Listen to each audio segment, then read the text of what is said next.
नमस्कार, जय श्री राम, सुप्रभात। दोपहर के सत्र में आपको बांग्लादेशी वाला, अवैध बांग्लादेशी पर कार्रवाई वाला मजेदार वीडियो दिखाया। आपको आनंद आया होगा। दूसरा आनंददायक खबर बैक टू बैक बता देता हूँ। नेशनल हेराल्ड केस में ईडी के द्वारा जो डेवलपमेंट की गई है रोचक, अब सिर्फ कोर्ट से बातचीत नहीं हो रही, अब कोर्ट ने यह भी पूछ लिया कि क्या अब पूरे कांग्रेस को भी आप नेशनल हेराल्ड केस में आरोपी बनाने जा रहे हैं। अभिषेक मनु सिंघवी कि आपके कुछ लाइव फुटेज दिखाऊंगा, भागे भागे कोर्ट पहुंचे मालिक को बचाने के लिए। कितना मजेदार है। आइए पहले ये देख लेते हैं न्यूज चल क्या रहा है भाई साहब, खेल क्या चल रहा है। तो न्यूज ये है, नेशनल हेराल्ड केस में ईडी ने कहा गांधी परिवार के खिलाफ open and shut case. Court ने पूछा क्या कांग्रेस को आरोपित बनाया। इस नेशनल एंड हेराल्ड केस में एजीएल की शेयर होल्डिंग के बारे में अब सब कुछ पूछा गया और पूछा कांग्रेस को भी आरोपित बनाने का तैयारी चल रहा है क्या। खलबली मच गई है गुरु, खलबली मच गई है, क्योंकि अब तक ये खुल के कास्ट, लैंग्वेज, इन सब मुद्दों पे भारत को उलझा रहे थे। और मैं जानता हूं एक बात, और इसीलिए मैं मोदी जी को इस मुद्दे पे कभी नहीं बोलता था। मोदी जी टाइमिंग देखते हैं।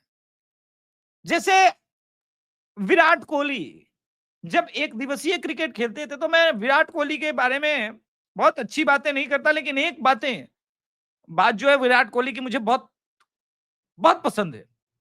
वो जब पिच पर आदमी टिकता था तो उसके दिमाग में कैलकुलेटर चलता था। चलो अभी 5-6 रन खेलेंगे, बीच में अगर विकेट गिर गए तो 4-5 खेलेंगे, आखिरी में एक्सेलरेट करके मैच फिनिश लाइन तक स्वयं लेके जाएंगे और फिनिश भी करेंगे। ये कोहली की खासियत है, जिससे मतलब जो है उनके समर्थकों ने उनको किंग बनाया, और ये फैक्ट। तो चलिए इसी फैक्ट में अभिषेक मनु सिंघवी जो भागे भागे फिर रहे हैं, वैसे ही ओपन एंड शट केस है, इसके बारे में सब कुछ बात है, आप लोग सब जानते हैं। लेकिन सिंघवी और सिब्बल ये दोनों तो ये किस लिए पहुंचते भैया। सबसे पहला इनका जो बेस्ट पार्ट आपको पता है, ये सबसे पहले जाते हैं भैया स्टे लगवा देते हैं। कुछ नहीं हो तो कम से कम स्टे तो लगवाओ यार।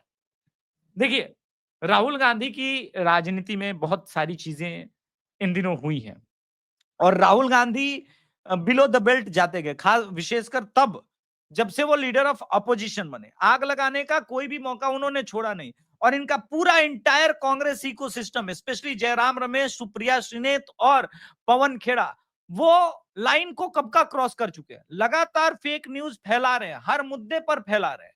ऐसे में ये कार्यवाही बहुत आवश्यक है।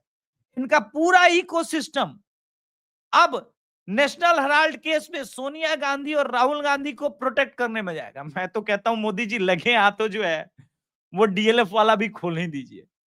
क्या है कि डीएलएफ में जितनी बदमाशी इन लोगों ने करी है ना, ओपन एंड शट केस तो वो भी है।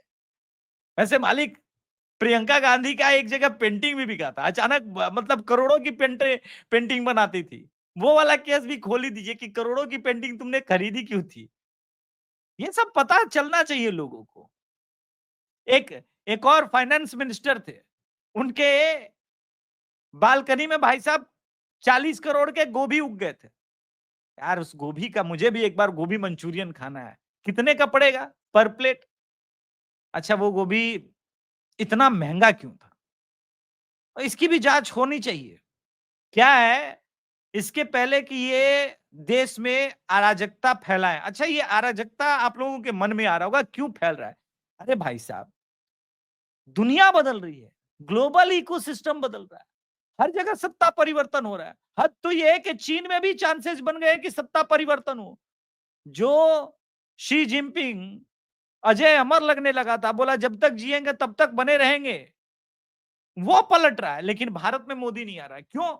क्योंकि मोदी के साथ भारत की जनता है, और जिसके साथ जनता खड़ी होती है उसका कोई बाल बाका नहीं कर सकता। अच्छा जनता क्यों खड़ी है? क्योंकि उनके सर के ऊपर महादेव का हाथ, महाकाल महादेव के भक्त है नरेंद्र मोदी। और जो महाकाल का भक्त होता है ना, ऐसे राहुल गांधी, ऐसे सुप्रिया श्रीनेत, ऐसे 75 लोग आ जाएंगे, बच जाएगा। अनहोनी हो सकती थी 2024 में, अनहोनी हो सकती थी, किंतु होते होते रहेगी। क्यों? क्योंकि महादेव का हाथ। इसलिए मैं कहता हूं कि जब नरेंद्र मोदी इतने अच्छे टाइमिंग के प्लेयर हैं और पूरी दुनिया में बदलाव का दौर चल रहा है, तो बदल दिया जाए कांग्रेस को। वैसे भी मजबूत विपक्ष चाहिए ना, तो शशि थरूर तो अच्छा काम कर ही रहे हैं। और देखिए कांग्रेस का हल और कांग्रेस के हालात तभी बदल सकते हैं जब कांग्रेस को गांधी परिवार से मुक्ति दिलाई जाए। इनके रहते कांग्रेस एक अच्छा विपक्ष नहीं बन पाएगा, वो पूरी तरह से इस्लामिक विपक्ष बना रहेगा। क्योंकि कांग्रेस का जो मूल आइडिया है वो इंदिरा गांधी वाला, या फिर इवन मैं कह रहा हूं नेहरू वाला भी अब नहीं है। ये प्रॉपर सोनिया गांधी वाला कांग्रेस है, और इस कांग्रेस में कई खामियां हैं।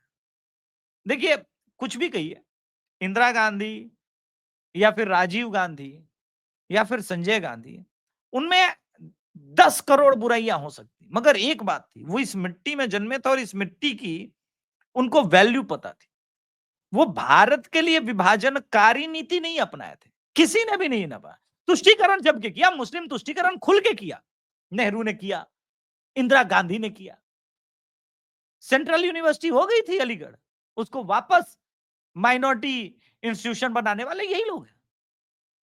तो तुष्टीकरण में तो कोई इनका हाथ छू ही नहीं सकता। वो सब होने के बावजूद भारत की एकता अखंडता से ये लोग कॉम्प्रोमाइज नहीं कर रहे। लेकिन अब यहां वो हालात नहीं है। अब तो ये हालात है, इनको पता चल गया है कि एक बेल्ट ऐसा है, वो मोदी का साथ अभी आने वाले 10 सालों तक लग रहा है नहीं छोड़ेगा, तो भारत को विभाजित कर दो। कुछ नहीं तो तमिलनाडु को अलग करने का प्रयास करो, कर्नाटका को, केरल को, महाराष्ट्र को, जो भी वीक सिस्टम है, जहां भी थोड़ा बहुत लैंग्वेज, इन सब का बैरियर आप उठा सकते हैं, लैंग्वेज के नाम पर, भाषा के नाम पर, धर्म के नाम पर, पंथ के नाम पर, राज्य के नाम पर, जो कुछ भी बन पड़े वो कीजिए, वो कीजिए। क्योंकि विदेशी शक्तियां चाहती हैं कि भाई राहुल आप बनो पीएम, तभी हमारा काम बनेगा। जैसे बनराकस को, पंचायत वेब सीरीज में बनराकस को चाहते थे ना विधायक जी, जो बाहरी तत्व थे। पंचायत में जो पॉलिटिक्स दिखाई गई, इसके ऊपर जो मैंने वीडियो बनाया था उसमें बताया था ना कि जैसे डीप स्टेट होता है, वही पंचायत में भी दिखाया गया। विधायक जी डीप स्टेट की तरह काम कर रहे थे। अचानक रात को लाइट कट जाना, ट्रांसफार्मर जल जाना, ट्रांसफार्मर नहीं बनना क्योंकि विधायक जी के गांव के थे ट्रांसफार्मर बनाने वाले, बनराकस का जाना और ट्रांसफार्मर बनवा देना, वाहवाही लूट लेना, ये सब डीप स्टेट के काम। मैं वेब सीरीज को भी राजनीति में ही देखता हूं भाई, मैं विशुद्ध राजनीतिक आदमी, और यही मेरा स्टाइल है। तो उसी प्रकार से यहां पर किसान आंदोलन हो जाना, शाहीन बाग आंदोलन हो जाना, पैसे अब नहीं बन पा रहे। क्यों? क्योंकि भाई एनजीओ में लॉ इतने कड़े हुए। पहले क्या होता था, एक बड़ा एनजीओ छोटे एनजीओ को पैसा देता था, छोटे एनजीओ उसके छोटे एनजीओ को, और फिर वो मल्टीपल 100, 50, 150 एनजीओ में करोड़, 5 करोड़, 2 करोड़, 2.5 करोड़, 10, ऐसे छोटे छोटे अमाउंट में बढ़ते थे। चलता था अरबों रुपए, कुछ लाख से लेकर के कुछ करोड़ तक, एकदम पूरा अम्ब्रेला नीति के तहत बढ़ता था, और देश में चल रहा है। कुछ नहीं तो मेगा पाटकर बैठ गई, सरदार सरोवर डैम नहीं बनने देंगे, बाढ़ आ जाएगा, प्रकृति का विनाश हो जाएगा।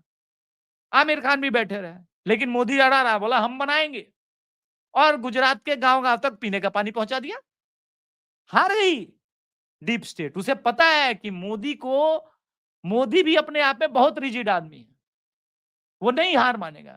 और नरेंद्र मोदी जी ने एक बात राहुल गांधी को जब कहा था सदन के अंदर, वो समझे नहीं, बोला तुम्हारा इकोसिस्टम ही तोड़ दूंगा। एनजीओ से फंड मिल नहीं रहा है, देश भर में प्रोटेस्ट हो नहीं पा रहा है किसी भी मुद्दे पे, तो करें तो क्या करें। ऊपर से अब नेशनल हेराल्ड केस में फंसे, सुप्रिया श्रीनेत भी भागे भागे गई हैं, हम आपको बता दें। अब ये नेशनल हेराल्ड केस में ईडी किसको किसको समन भेजेगी और क्या क्या होगा मुझे पता नहीं। मैं ये नहीं कह रहा कि राहुल गांधी जेल जाएंगे ना, भेजना ही नहीं है, तड़पाना है। जेल क्यों भेजना, फिर तो वहां सिंपैथी मिलती है, फिर कोई हेमंत सोरेन जैसा जेल जाके चुनाव जीत भी सकता है। वो नहीं करना, तड़पाना है, डर का माहौल पैदा करना है। आज जेल भेज देंगे, कल जेल भेज देंगे, परसों जेल भेज देंगे, रात को सो ना पाओ, ऐसा हाल बना दो। और ये काम मोदी सरकार बहुत अच्छे से कर सकती है। आज के संस्करण में इतना ही। ये एक अच्छा डेवलपमेंट था, तो मैंने सोचा कि भाई बैक टू बैक मेरे भी मन पे थोड़ी सी प्रसन्नता है, स्माइल है, आप भी करो। धन्यवाद। जय श्री राम, हर हर महादेव। कृपया चैनल को भाई आप लोग सब्सक्राइब कीजिएगा, वो जरूरी है। धन्यवाद।